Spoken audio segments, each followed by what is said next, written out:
afternoon, Your Highnesses, Excellencies, dignitaries, members of the ABLF network, and all of our wonderful guests here with us today. My name is Resham Katecha, and I'm a policy and strategy specialist based in the UK. I am delighted to be here with you today at the ABLF. And to start off, I'm really delighted to introduce an incredibly talented man, Dr. Krishnamurthy Subramanian, who is currently the Chief Economic Advisor to the Government of India. He is a leading expert on economic policy, banking, and corporate governance, and he advocates ethical wealth creation through a marriage of the invisible hand of the market with the hand of trust. He has previously served on several expert committees, including the PJ Nayak Committee on Governance of Banks for the Reserve Bank of India, and he has so many bows to string. I do not have enough time to tell you all about his incredible achievements. So I'm going to get straight into asking him the questions that I know you all want to hear the answers to. So Subramanian, thank you so much for being with us here today. It's a great pleasure and privilege. Thank you very much, Resham, and a very good morning to all the viewers. Hope you are safe and healthy wherever you are. Wonderful. I hope they are too. So you obviously have an incredibly challenging job advising the government through a particularly tumultuous time. As we look forward to recovery out of COVID from a health perspective, what do you think the next steps are for the government and the private sector in order to come out of the challenging economic times and try and boost growth over the coming years? That's a good question. I think it's useful to understand the policy measures, that the Indian government has taken over the last 1 year, and how those have impacted, the economy and the country. I think the first step to recognize is if you look at the top 30 countries, and in our this year's economic survey, we covered this.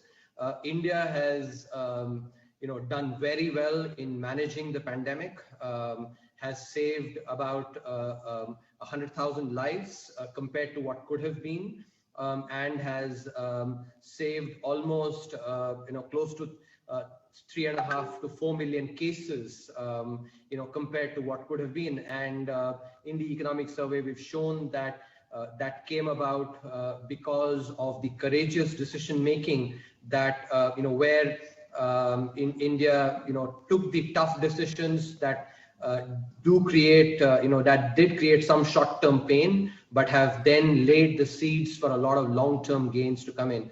As all of you would acknowledge, economics always involves trade-offs, and I think but the trade-off where some short-term pain is taken for long-term gain is a much better trade-off than one where short-term gains are taken for long-term pain. I think that's where India, by imposing a stringent lockdown initially, and then starting from September, the unlock phase. Incidentally, just to give a sense of how well we've done, on March 24th of last year, there was a study that was released by Johns Hopkins University and Princeton University, which had laid out the scenarios for India, amidst the COVID pandemic, and their best case scenario was India having its peak by June, mid-June, when we would have had hundreds of millions of cases and millions of deaths. Of course, compared to that, we had the peak in September, and have saved several lives by just having a very clear objectives, and what we realized is that faced with a pandemic, I think the most important objective has to be to save lives from the pandemic itself, and the policy making also has been driven by research, careful research, drawing on studies both in epidemiology and in economics. So going forward, I think we will continue to do that. We have India is the only country that has done a slew of reforms, and especially focusing on aggregate supply in the economy. While most other countries have focused primarily on demand, but India has focused both on demand side and on supply side, because in an emerging economy like India with a lot of supply side frictions, if we only focus on aggregate demand, what you get is typically growth for a short period with inflation, in which case fiscal and monetary policies cannot work in tandem, because when inflation happens, monetary tightening has to happen, and then monetary and fiscal policy don't work together. So India's policies have been actually quite long run driven, and we have really looked to convert this crisis into an opportunity. And here, I think especially the role of the private sector. So from a country that did not have any PPE kits at all, within just a few months, India became the leading manufacturer of PPE kits, and that's just one example of the kind of power and the ability that the private sector has.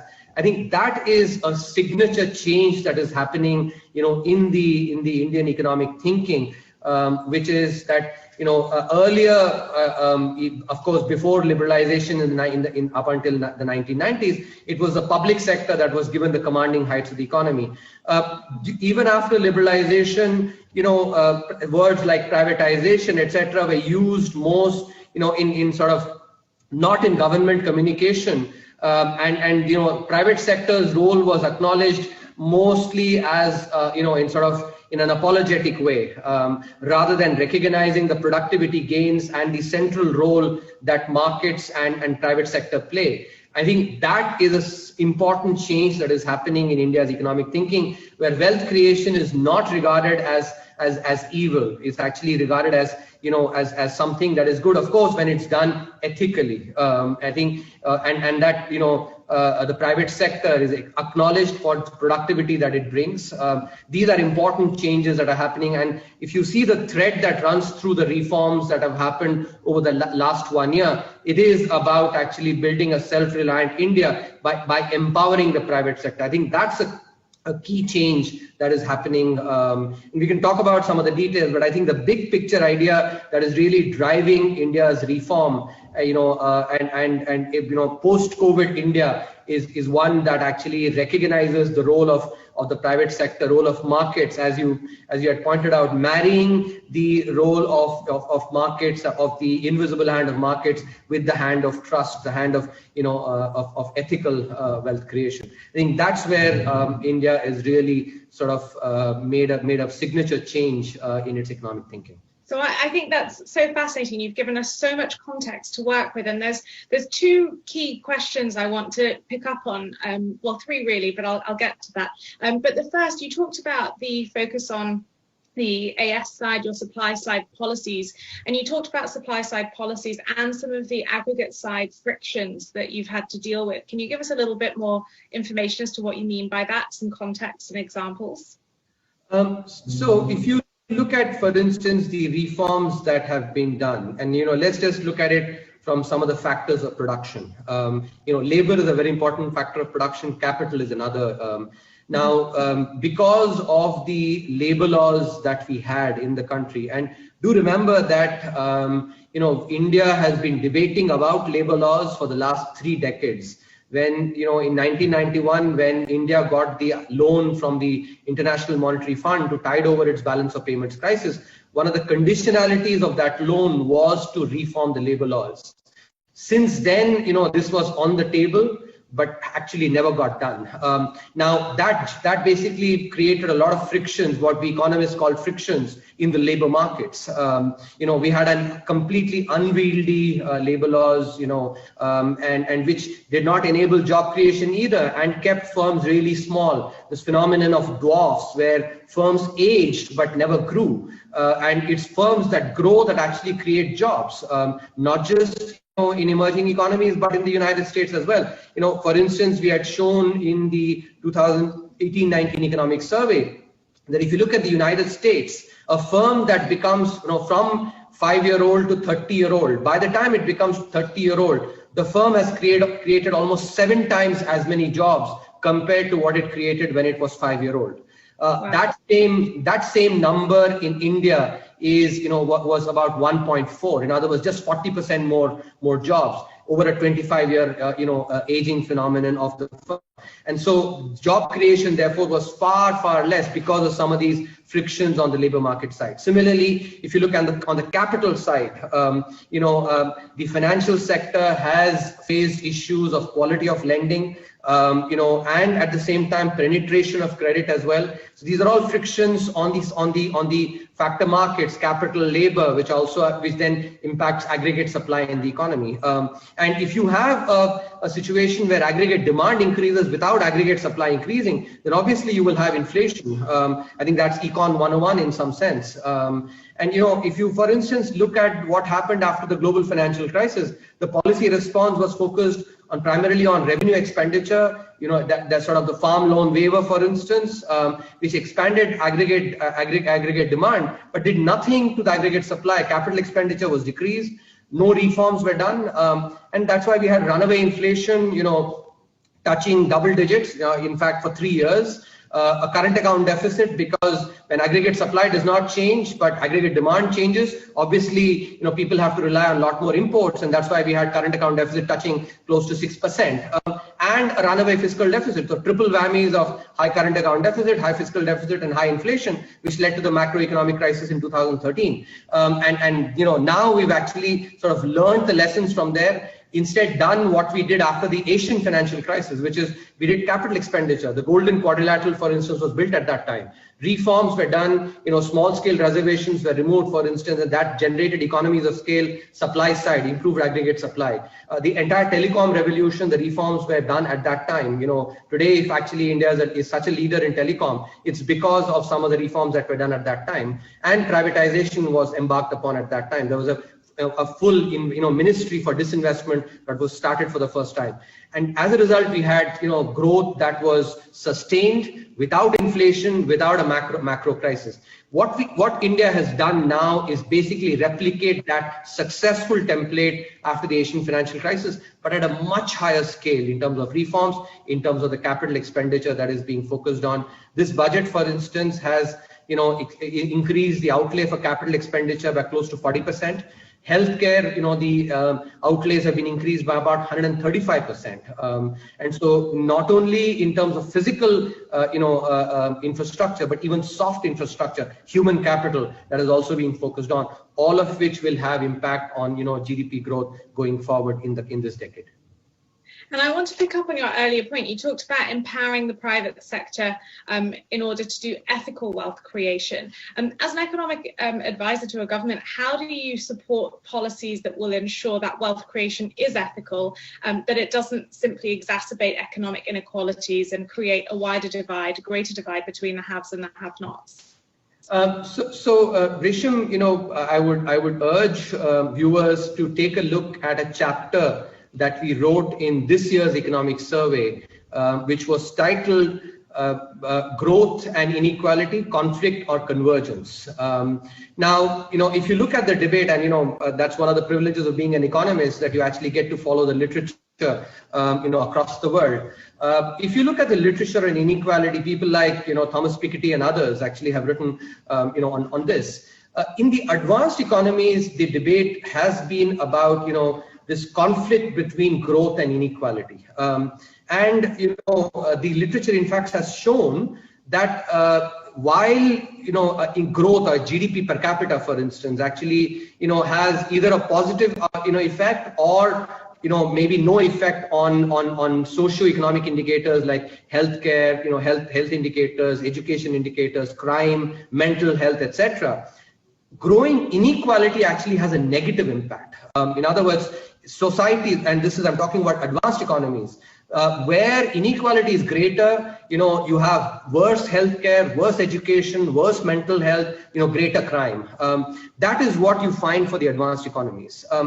But what we have to be careful is to not extrapolate directly from the situation for advanced economies to emerging economies like ours, because there are two critical differences. One, our growth potential is much higher than that for the advanced economies. While the advanced economies, would be very happy growing at 3%, we would not be happy even if we grow at 6%. We want to be growing at 7-8%. That's the first difference. The second important thing is that absolute levels of poverty, which advanced economies don't face, but we still have. So the potential to actually reduce poverty is very high, and the growth is also very high. That's why that was the motivation for us to go and look at in the Indian context. This tension that you see in the advanced economies between growth and inequality, do you see that tension in India?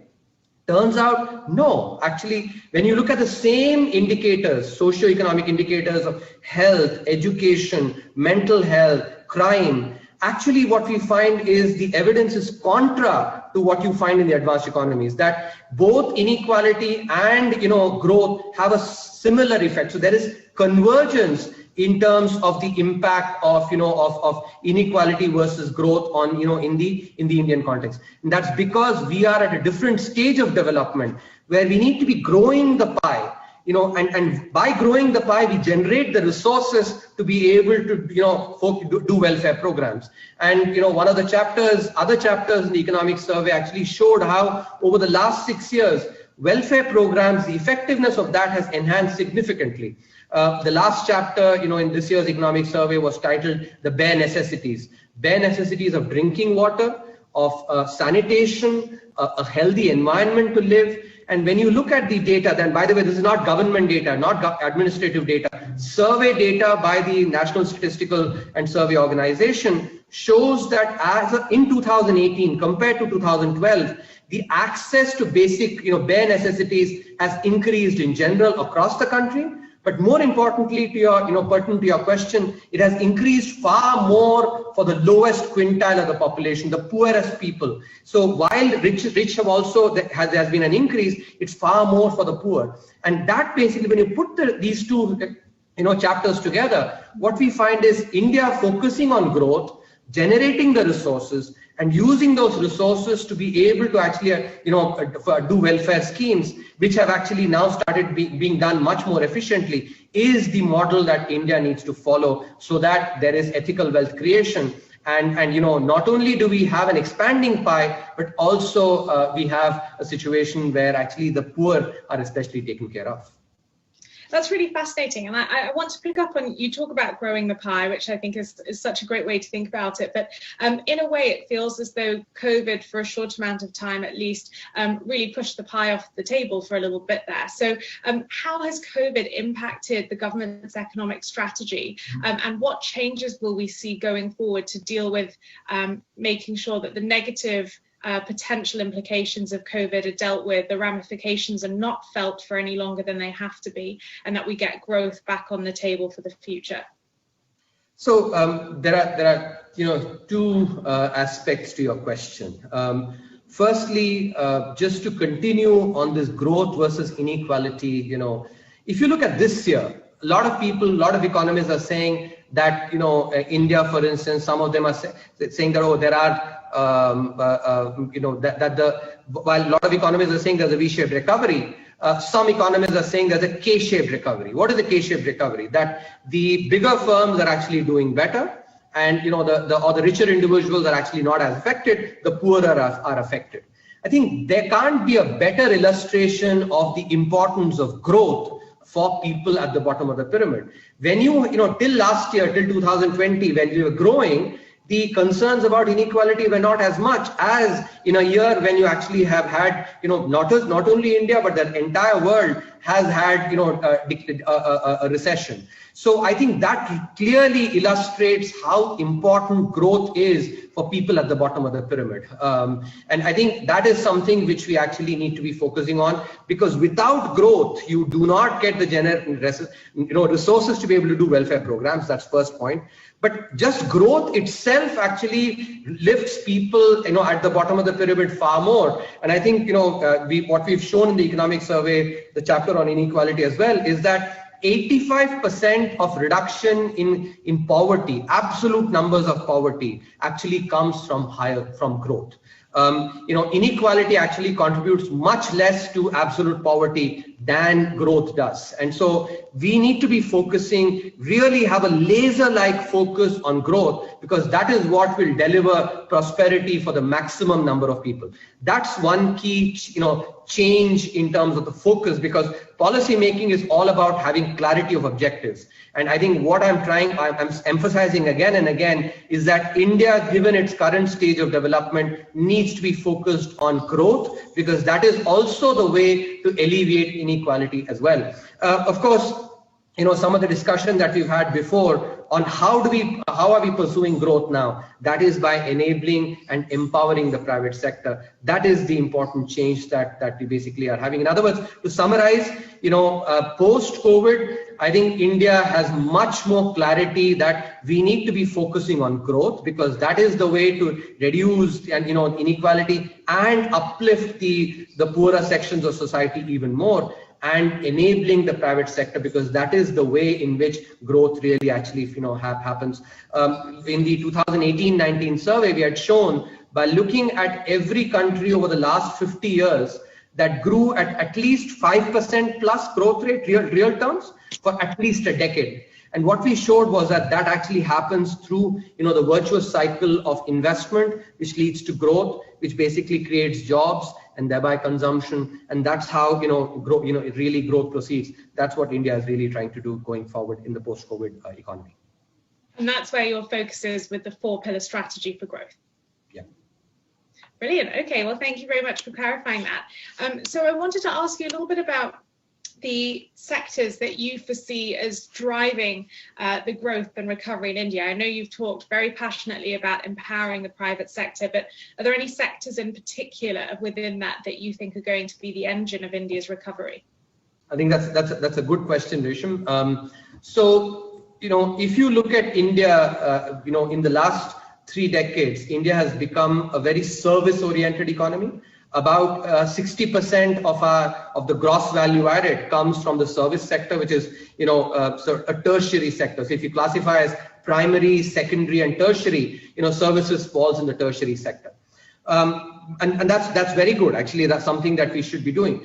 But given the young population we have and the need for jobs for all of them, and one of the things I've always believed in, I come from humble background.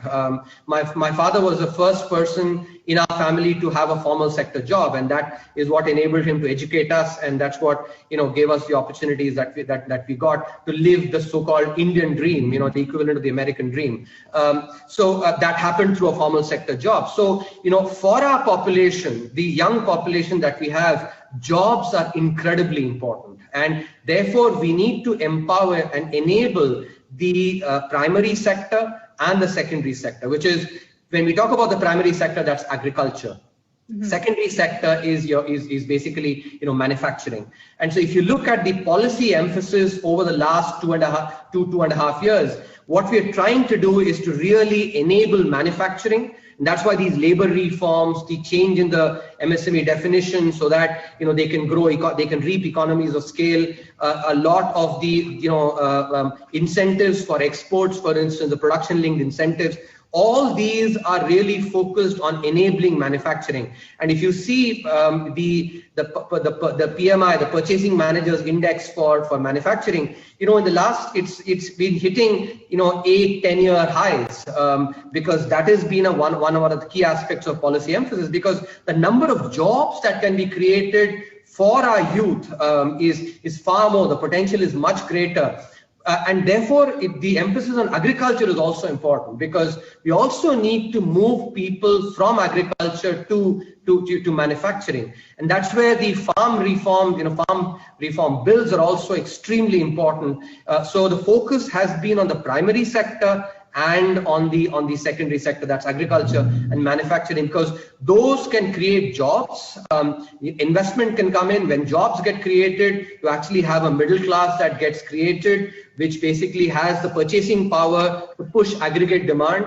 Anticipating such aggregate demand, private firms then invest a lot more, and that really accelerates this virtuous cycle. If you go and look at history as well, the United States after the Great Depression, grew by really creating this middle class and creating a huge manufacturing base. For instance, cities like Michigan, grew primarily from such a large manufacturing base. And if you see today, some of those cities have actually have sort of lost their prominence because manufacturing has not been as important. But I think given the stage of development that India is in, we need to be therefore empowering these sectors, the agriculture and the manufacturing sectors. Those are the emphasis that we're actually placing on.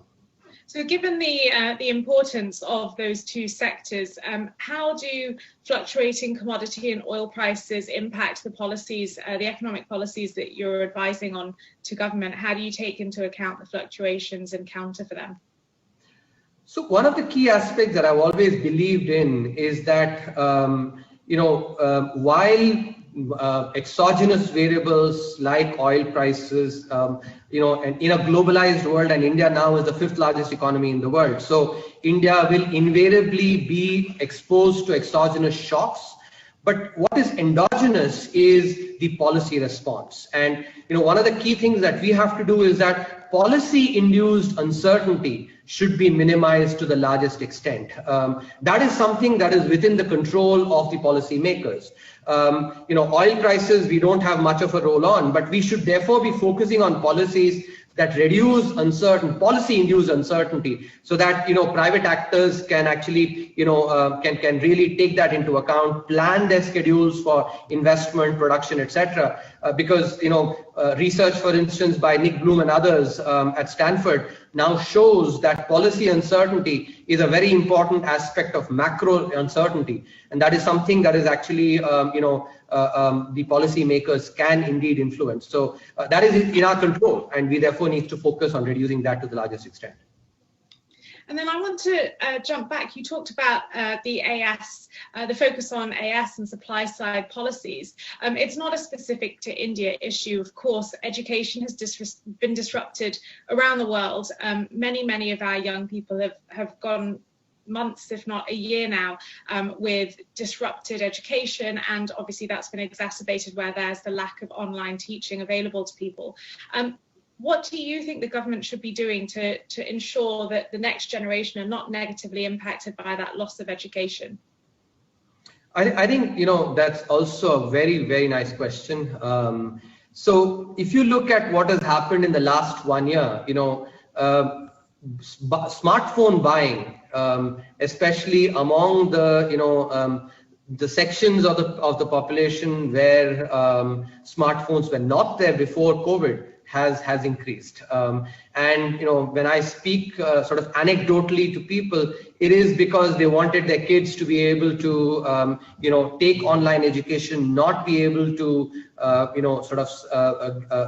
fall behind their peers. So I think one of the key aspects that India is looking to really utilize is the demonstrative effect of COVID. For instance, just to, I think, take the most visible example, 1 year back, I think if I had to be speaking to such an esteemed audience, I would have had to be in the United Kingdom. But here we are, me sitting in New Delhi, and reaching out to such an esteemed audience. I think that is a demonstrative effect. Similarly, my son, who's been he was in the 10th grade, and incidentally in the University of Cambridge curriculum. His entire schooling happened, in the online, and yet not just. I mean, some of you may say, "Oh, my son is privileged enough to have," but not just that. Others as well. Some of our people who come to help us as well. Even their kids have had education through online. So I think that's something which we really have to enable, because while kids get back to school, there will be learning deficiencies, and so after school hours are also important to bridge some of the gaps in education. And also, I think the second aspect that we're focusing on is to ensure that the learning, sort of some of the falling behind of the learning, does not lead people to drop out of school, which is actually something that can happen, especially in some of the vulnerable sections. young girls and those that are at the bottom of the pyramid. And the government therefore is really thinking about ways to incentivize such people to come back. India, for instance, has a good midday meal scheme, which has not been in the pandemic has not been physically used as much, but lapping onto that and building on that might be ways to really get kids back to school. I think this is really an important issue, not just in India but across countries, and all of us are trying to enable some of this by using online as well. I think EduTech here can play a big role. In the last 1 year in India, startups focused on EduTech have really some of them have become unicorns, and I think that is also a strength that we have, that we actually are looking to latch onto. Definitely. Well, Subramanian, I know for me, and I'm sure I can speak on behalf of the audience, that we could sit here listening to you all day, but sadly we've come to the end of the session. So I wanted to thank you so much for sharing your wisdom, your insights, and for guiding the government at this very challenging time. If you've been watching this session and you have thoughts, please share it on our social media wall with the hashtag ABLFcity. And if you missed the start or middle or end of this fantastic session and you want to hear all about Subramanian's thoughts, you can always come back right here and view it on demand anytime after today. So Subramanian, thank you once again for your time and insights, and thank you to all of you for joining us today. Remember that we are back every month featuring global leaders in powerful conversations. Thank you.